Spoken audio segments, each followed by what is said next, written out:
खबर की दुनिया में खुश आमदीद। मैं हूं आपके साथ समीना पाशा। हेडलाइंस आपने देखी, कुछ अहम खबरें भी आपको दें। कराची से अहम खबर आपको बताएं, एयरपोर्ट हमले में हलाक दहशतगर्दों की कब्र कुशाई के इंतजामात मुकम्मल कर लिए गए हैं।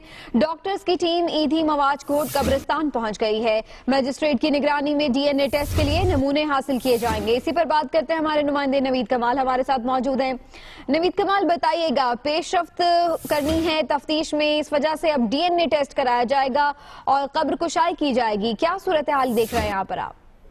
जी बिल्कुल, इसहाक बोबी जो CTT के हाथों गिरफ्तार हुआ था, उसने इंकशाफ किया था कि एयरपोर्ट पर होने वाले 2014 में जो जून में एयरपोर्ट पे हमला हुआ था, उसमें जो है 2 दहशतगर्दों का ताल्लुक औरंगी टाउन से था और इसमें जो है एक दहशतगर्द माजिद, जिसके बाद जो है 2 दहशतगर्दों के DNA टेस्ट हासिल करने के लिए, जिसमें दहशतगर्दों के नाम माजिद और एहतशाम हैं, 10 कब्रों की जो है कब्र कुशाई की जा रही है, कब्र की जा रही है, इनके DNA टेस्ट हासिल किए जाएंगे। दीगर फोरेंसिक नमूने हासिल करके जो है इसको फॉरेंसिक के लिए भिजवाया जाएगा ताकि इस बात का तयन किया जा सके कि जो गिरफ्तार दहशतगर्द है उसका बयान दुरुस्त है या नहीं। इसके बाद जो है मजीद तफ्तीश की जाएगी और इस नेटवर्क का पता लगाया जाएगा जिसके तहत ये 2 बंदों ने जो है एयरपोर्ट में कार्रवाई की।